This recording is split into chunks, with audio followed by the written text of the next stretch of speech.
Can we just look at each other and just talk? Yeah, we just talk. Yeah. So welcome back to another session of WeChats. Well, welcome to WeChats. This is an opportunity for you to kind of be a fly on the wall on some of the conversations that Ellie and I have. Let's just keep going there with my L's fine. Alright, so welcome to another session of WeChats. Today I am with the lovely Ruth. And for those of you who don't know Ruth, Ruth is the manager here and she has a wealth of knowledge in the charitable sector. And so we're going to talk today about some of the pain points that some of our charitable trusts face, and and just give you some pointers and tips on what we think you could be doing, and then ultimately obviously you want to use accounting to do your taxes, but I will pass it over to you. Thanks, Wyndi. Some of the key benefits of being a registered charity is that you get an income tax exemption, so you don't have to pay tax on any of the revenue that you've generated.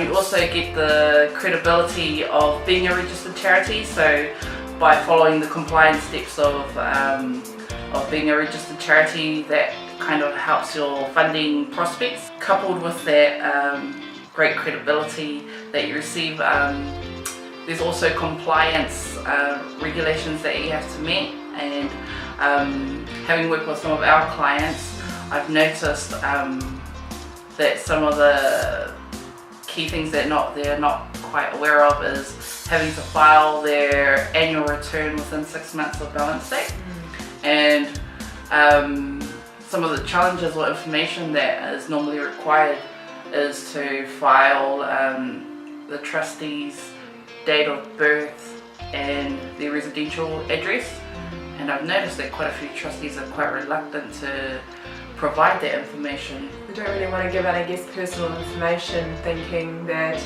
maybe they'll come chase them down, you don't, and with so much scamming that happens out there, you're a bit reluctant to, this is where I live, Yeah, that's right. But rest assured that that information is just in the back end for charities registered to review, to make sure that the trustees can be trustees over the age of 16, that they are in Auckland or New Zealand or they're resident. They don't have to be, but some do have to be. If you provide that information, at the outset, it helps. Any hold-ups or helps make a smoother process. Yeah, because that's definitely one of the points that is holding up the process of registering or filing your annual return on time. You have to have your audited accounts filed as well if you're required to have them audited. So making sure that you've got enough time to turn around within that 6 month period after balance date is also important to keep mindful of. So don't come to us on the 15th of September when you were supposed to file on the 30th of September, because it might be challenging. So just making sure that you're aware of these things, we'll just take it for granted. Having a plan in place and knowing the dates it needs to be done by, getting the accounts done early so that we're giving the auditor enough time to not only audit the accounts or to start the audit, but then also if any queries that we've got some time to go back with any feedback that they might need and stuff, so that we can hit filing time.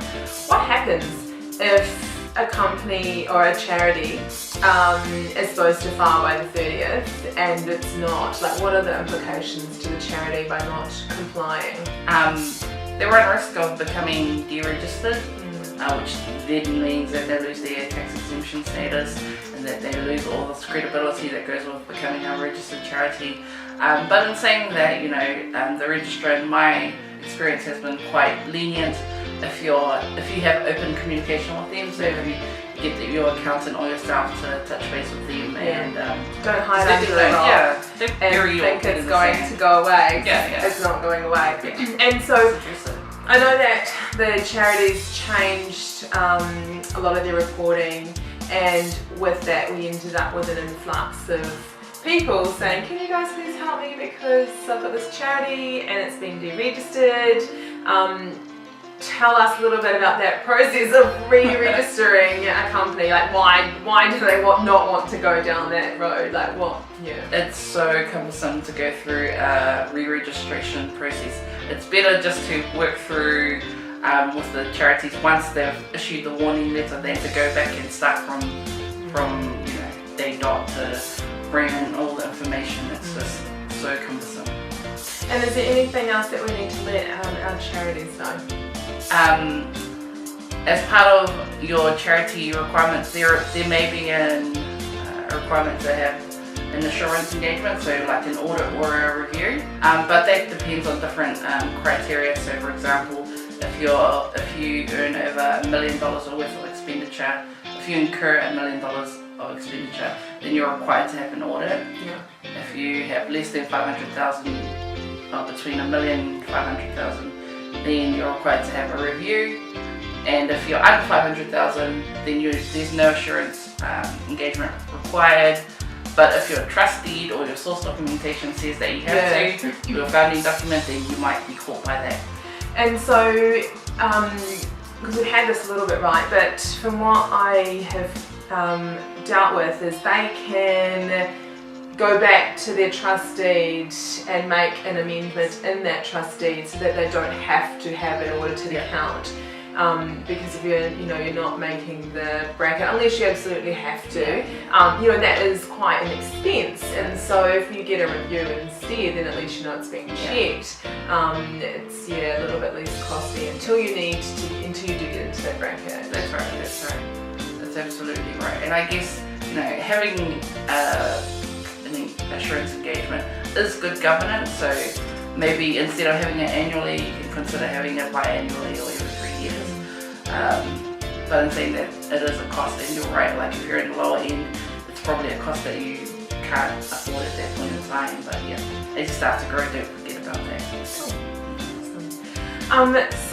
there's a little bit about charities. And obviously if you are a charitable trust or a not-for-profit organisation and you've got a heap of questions or this resonates with you, feel free to get in contact with us. Like we do have a specialist team that basically just look after a lot of charitable trusts and not-for-profit organisations. So we've been there, we've done all of this. If you need some expertise advice, then contact us. Fabulous. Thanks so much for joining us today.